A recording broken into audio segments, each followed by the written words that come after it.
repeatedly playing an extracts from chapter 22 on Kingdom of Heaven using the rant SR what is it, SR 6012, isn't it? Yeah, just got the overhead surrounds switched on. This is a 5.1 mix. Just switching between the Dolby DSU and the DTS Neural X. Let's focus that a little bit. Okay, it's on DDS Neural X at the present moment. I'm looking at visual and sound continuity. I mean, this doesn't make sense, because hearing horse hooves there above, so to speak, makes no sense, because it can't possibly happen in thin air, because, you know, the the hoof impact is with the boundary surface, the ground.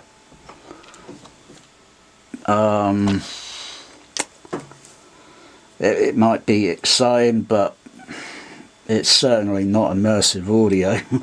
It's far from that. Now if I switch hang on, if I switch it to Dolby DSU,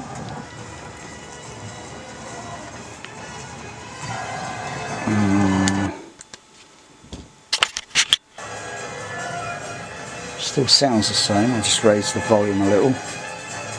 Wait for the hoofs, horse hooves. They sound a bit more subtle. They're there, they're still there, but they sound a bit more subtle. Less texture. I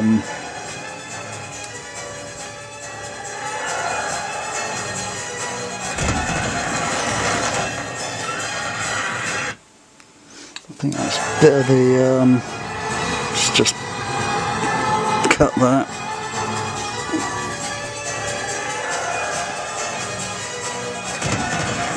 Yeah, because I had the gating switched on the LFE, and the LFE was cutting for a little bit, so I had a compression on that to keep the LFE out.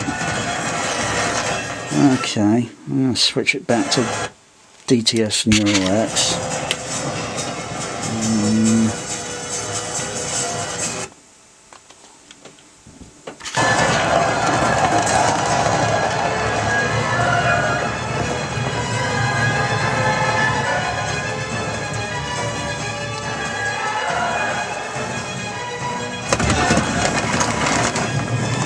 Now it would make more sense if I rewire or replug the overhead surrounds. Simplest way is use one of those speaker switchers. So I have it fed, the channels fed into one of those switchers, which I can have beside me, and I can switch these switch them from the control 5s down to the control 1s that are underneath the seating. Down there, they're under each, here, there and there, and the sound just simply, well, it's firing upwards, so it reflects, and then it just spreads out. It just spreads out from the, so I can't really tell well, where it's totally coming from, because the high frequencies are scattered and spread out, and so it sounds diffused.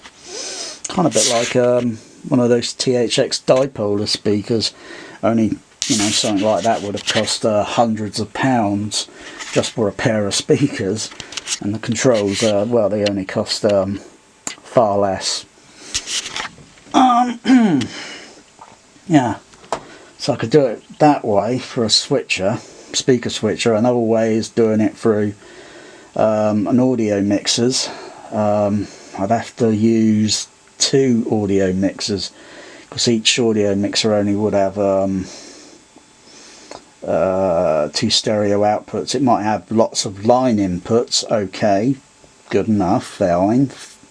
And I can use the pan pots as well. But I'd still need 2 to match the mixers, so I can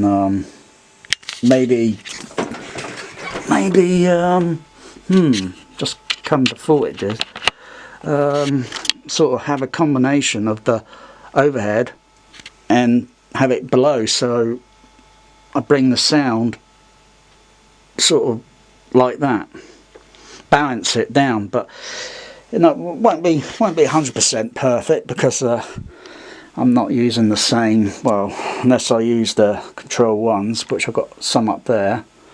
I can bypass these and then use the other control ones. But there's still, you know, things with, you know, when sound, you know, when you get near to a boundary surface, like, you know, that, or going, you know, you're gonna get some sort of change in weirdness in the frequency, and that's a little bit difficult to EQ. But as long as it's sort of like, yeah, a combination of there and there. Because how do I perceive it? I know the speakers are above me, because I put them there. Play it back again.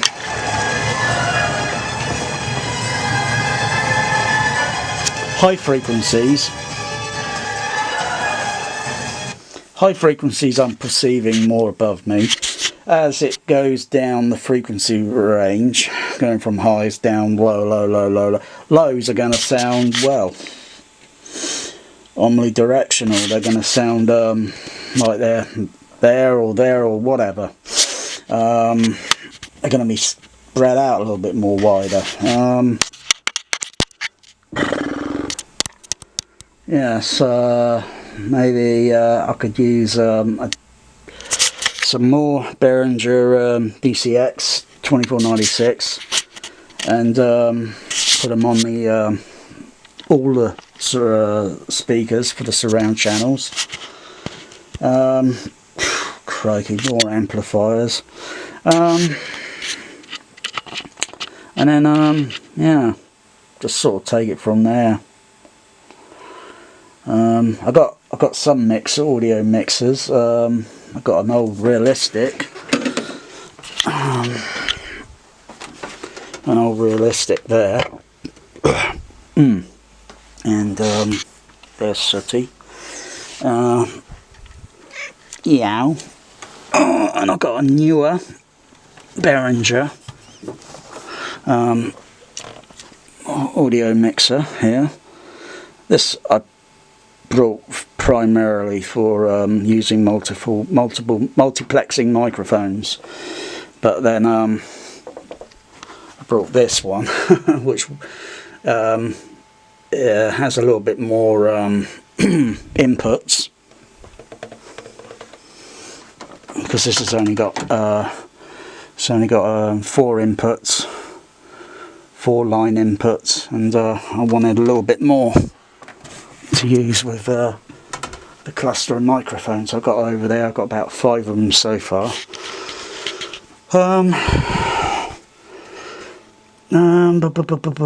You've got stereo outputs on here. I could use that because I could put a line input, but you only got stereo 2 outputs. It's not like you've got multiple stereo outputs, because there are 4 channels. 1, 2 there, a stereo pair there, and another stereo pair at the back.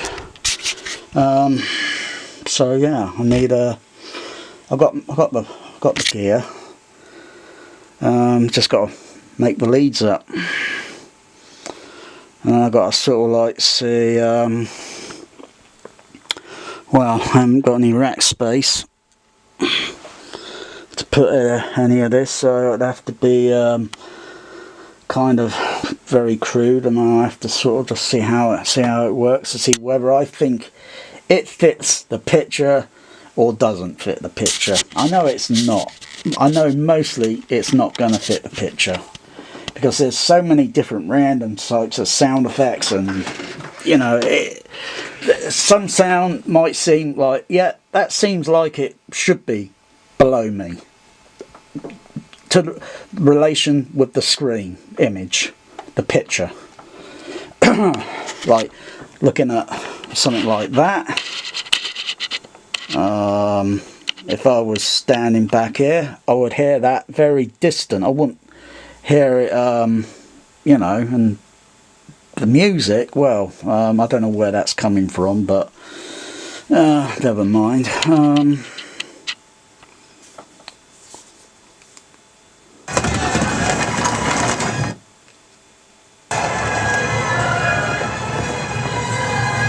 And if you're in between all these horses and men riding these horses, like that scene there, go back,